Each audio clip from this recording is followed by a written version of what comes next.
Hustle culture has completely hijacked and misinterpreted one of the most powerful passages in the entire Bible. Now, you've probably heard of the parable of the talents, and in it, Jesus describes a master who gives three servants, respectively, 5, 2, and 1 talents. Now, at the time, a talent was not what we think of it as today, like a gift or ability, but rather it was a currency worth around 20 years' wages, so a lot of money.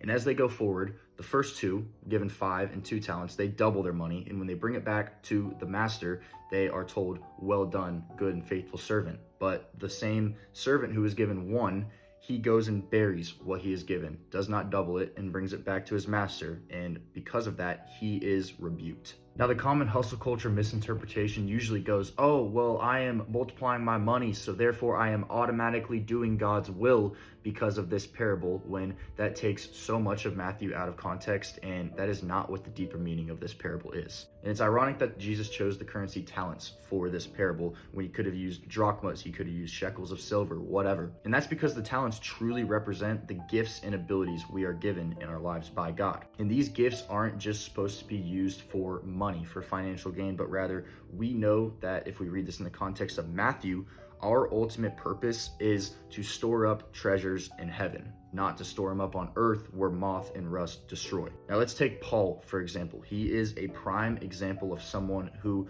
used his time, his gift of teaching, the opportunities to spread the gospel and store up treasures in heaven. Yet he's consistently seen as someone who labors long and hard hours to support himself, and he was not a rich man, but rather imprisoned many, many times and persecuted for his faith. Yet we see him as the person who lives this passage out the best. He used his abilities, like his brain, his ability to teach, his health and being able to travel.